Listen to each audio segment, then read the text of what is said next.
Πες μου, γιατί με χτυπάς?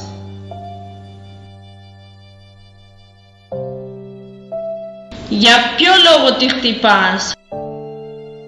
Αν δεν τη θέλεις, άφησε την να φύγει.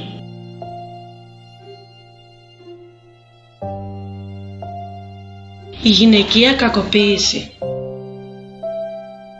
Ένα ζήτημα πάντα επίκαιρο.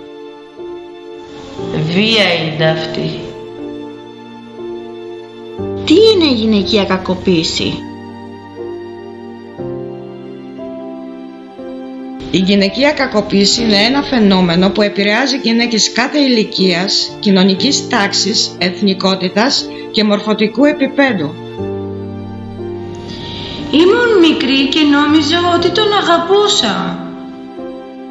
Μπορεί να πάρει πολλές μορφές, όπως σωματική, ψυχολογική, ηλεκτρική, οικονομική κακοποίηση. Άμα γίνεται μία φορά θα γίνει και δεύτερη, θα γίνει και τρίτη.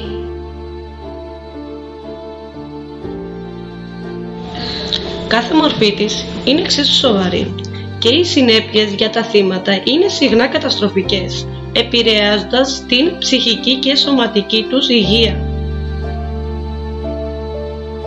Τι σημαίνει κακοποίηση? Δεν μου αφήνει να πάω πουθενά. Είναι όταν κάποιος φέρεται άσχημα σε μία γυναίκα, την τρομάζει ή την πληγώνει. Αυτό μπορεί να συμβαίνει στο σπίτι, στη δουλειά ή ακόμα και στο διαδίκτυο. Κανείς δεν πρέπει να κάνει τους άλλους να φοβούνται ή να νιώθουν άσχημα. Η βία δεν είναι αγάπη, είναι τιμωρία.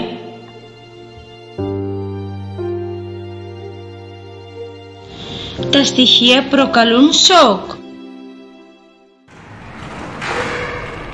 Σύμφωνα με παγκόσμιες μελέτες, μία στις 3 γυναίκες έχει βιώσει κάποια μορφή βίας στη ζωή της.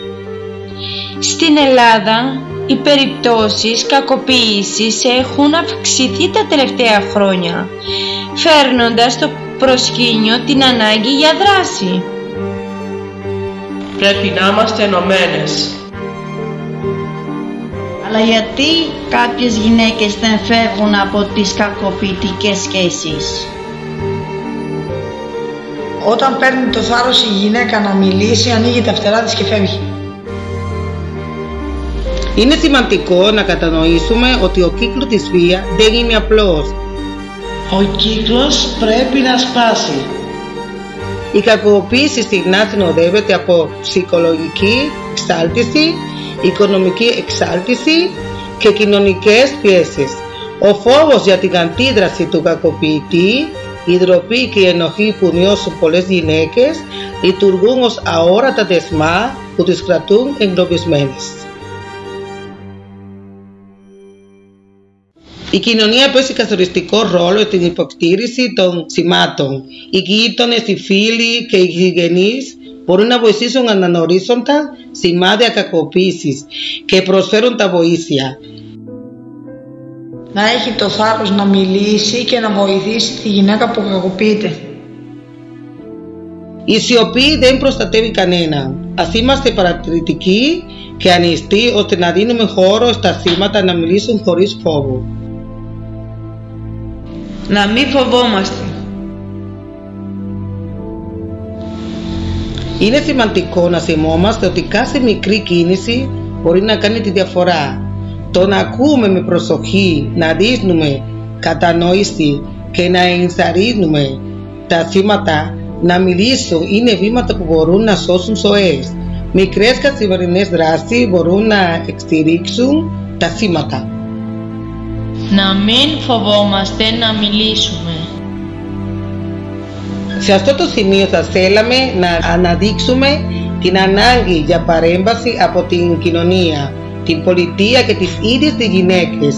Εάν κάποιοι από εσάς που μας ακούτε αισθάνεστε ότι βρίσκεστε σε μια τέτοια κατάσταση, θυμηθείτε ότι δεν είστε μόνες. Υπάρχουν οργανισμοί και δομές στήριξη. Στην Ελλάδα μπορείτε να καλέσετε τη γραμμή SOS 15900, η οποία λειτουργεί 24 ώρες το 24ωρο και παρέχει ανώνυμη και δωρεάν υποστήριξη. Επιπλέον, υπάρχουν ξενώνες φιλοξενίας για γυναίκες και παιδιά που χρειάζονται ασφαλές περιβάλλον, καθώς και τα κέντρα συμβουλευτικής υποστήριξης που προσφέρουν νομική και ψυχολογική βοήθεια. Είναι σημαντικό να αξιοποιήσουμε αυτές τις δομές και να ενημερωνόμαστε για τα δικαιώματά μας.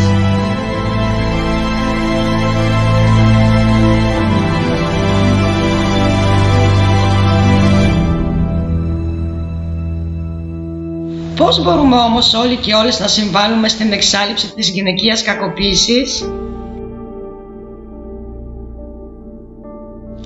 Η απάντηση είναι η ενημέρωση και η εκπαίδευση. Οφείλουμε να εκπαιδεύσουμε τα παιδιά μας για τον σεβασμό, να ενισχύσουμε τη φωνή των θυμάτων και να σταματήσουμε να κατηγορούμε τα θύματα για την κατάσταση που βιώνουν. Η κακοποίηση είναι επιλογή του δράστη και όχι του θύματος.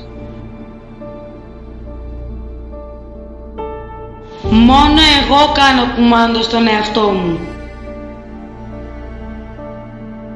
Πριν κλείσουμε το σημερινό επεισόδιο, θα θέλαμε να δώσουμε ένα μήνυμα ελπίδας.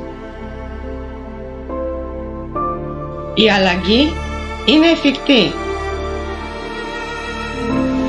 Υπάρχουν γυναίκες που βρήκαν την δύναμη να ξεφύγουν από κακοποιητικές σχέσεις και να ξαναχτίζουν τη ζωή τους. Αν μας ακούει κάποια γυναίκα που νιώθει παγιδευμένη, να θυμάται ότι η βοήθεια είναι κοντά. Να το καταγγείλουμε, δίχως φόβο.